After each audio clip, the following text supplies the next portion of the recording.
prophet, through example, set out guidelines. Jihad was not a war of aggression, and attacks on property, places of worship, and civilians were condemned.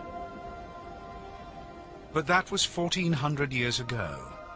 Today, jihad has become an effective weapon for terrorists to justify their actions, and leaders to mobilize the Muslim population.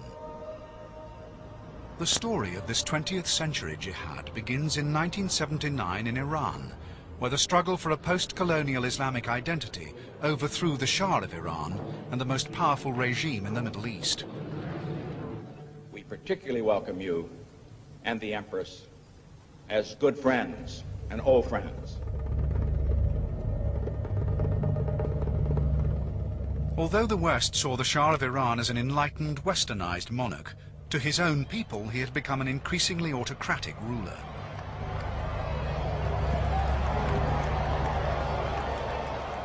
Grassroots discontent, dissent that was often voiced in the mosque, spilled over into the streets, and the world witnessed the first great Islamic revolution of our time. Jihad was the rallying call that the Ayatollah Khomeini used to mobilize the Muslims of Iran. That revolution represented for some the ability of people, despite the overwhelming power of a regime seen as secular, as excessively dependent on the West, and as an oppressive regime and an autocratic regime, the ability of people to overthrow that regime, the ability of an unarmed people, in general, an unarmed people, to overthrow a regime that was armed to the teeth and that used its arms.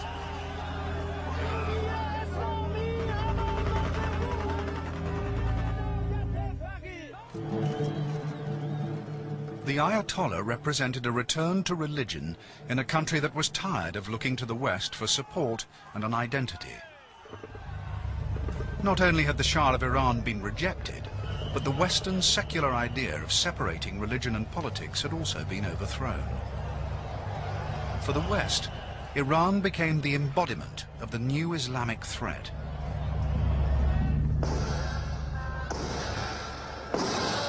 And as the Ayatollah urged other Muslims to rise up and fight against corrupt governments in the Gulf and to rid the Arab world of Western influence, Western fear of other Islamic revolutions or jihads grew. Some Muslims in Iran responded to the Ayatollah's call by seizing the US embassy in Tehran.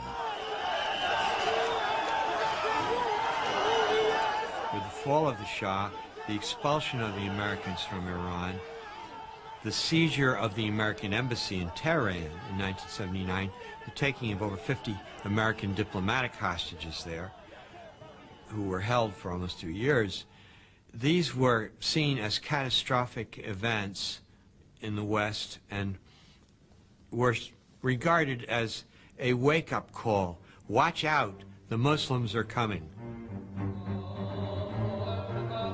Just across the border from Iran, an Islamic revival was also taking place in Afghanistan. It threatened to topple the communist regime that had come to power the previous year. To quell the growing Muslim resistance, the Soviet Union invaded on Christmas Eve 1979.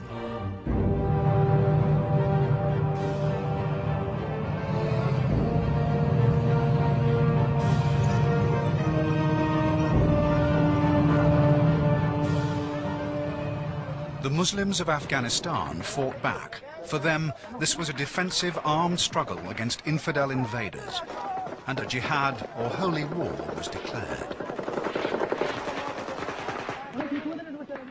When the Soviets invaded Afghanistan, suddenly there was a chance to get Islam on our side, on the side of the West. And the Americans very cleverly, I think, seized the opportunity by supporting them. The West, who opposed communism on political grounds, and the Muslims who opposed communism on religious grounds, could now be united in fighting the supreme enemy, the Soviet Union. And President Carter's national security advisor seized the opportunity. Literally, the day after the Soviet action in Kabul, I wrote a memo to the President in which the key sentence was, "We now have the opportunity to give the Soviet Union its Vietnam." those Afghan guerrillas were going to fight whether they had only the Enfield rifles that the British had left for them from World War I, or whether they had the better munitions that we could provide them. And so I found that I could, in conscience, support this, and went to the president and said, let's start this supply of arms to the Afghan insurgents. And we started it very soon after the Soviet invasion took place at the end of 1979. The first aim was to give the Russians as bloody a nose as possible, especially after the massive aid they'd given to the North Vietnamese and all those American casualties in Vietnam. So this was, if you will, a payback. In this Cold War environment, a covert policy was developed. Billions of dollars were provided by America and its Middle Eastern allies, particularly Saudi Arabia, whilst Pakistan's secret intelligence services coordinated the fighting. As this was a clandestine operation at the time, the Afghan Mujahideen were initially supplied with only Soviet-made weapons. We supplied weapons which could logically only have been, or ostensibly have been found on the battlefield, the ancient 303 Enfields and various Soviet-made weapons such as the rocket launchers, the RPG-7s, the Kalashnikovs, the Soviet-made heavy machine guns.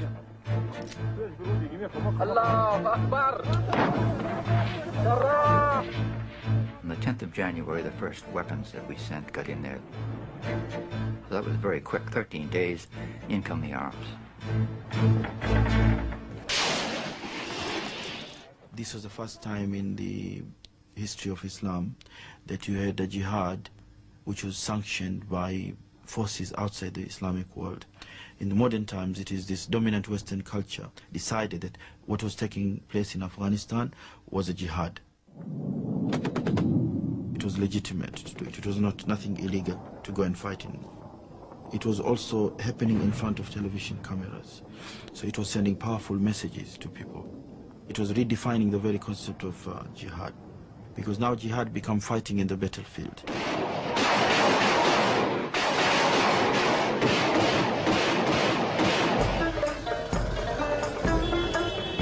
Thousands of Mujahideen from a range of different backgrounds flocked to the city of Peshawar in Pakistan in order to cross the border to join the anti-Soviet jihad in Afghanistan. Even to this day, it unites Muslim peoples like nothing has united them in the last 100 years. Communism is an atheistic regime, so of course as Muslims we must oppose it. That being the case, yes, it rejuvenated and it actually made Muslims aware of what they were and who they are, and that the fact that they could oppose evil from non-Muslim regimes, whether it was from the East or from the West. One of the first Mujahideen fighters to arrive in Afghanistan was the 22-year-old son of a Saudi Arabian billionaire. He was called Osama bin Laden. He became one of the wealthiest private financiers of the Afghan jihad. His family built their wealth through land development, and he used these skills to construct roads and tunnels and hospitals for the wounded. He also acquired, for some, an almost mythic status. He was a Muslim helping other Muslims. He was a multi-millionaire from one of the richest families in Saudi Arabia. He didn't have to go, but he went and sacrificed himself and his wealth for the benefit of others in Afghanistan. Dana Rohrabacher, one of Ronald Reagan's speechwriters during his presidency, went out to Afghanistan to meet the Mujahideen at this time. Bin Laden personally showed some courage during the Afghan war. He was, after all, he was there. There were some mortars and airplane attacks and helicopter gunships and landmines, all of which could have easily taken his life. And he had the courage to go. And now, I don't know whether the stories of bin Laden in battle are true or not. They may not be true, that he actually ran into Soviet camps and killed people with his own hands. Now, I don't know if that's true or not, but he was at least there.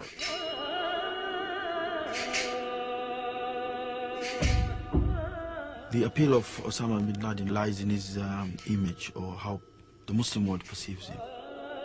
Very charismatic, the Che Guevara of the Muslim world. He is totally a product of the Afghani.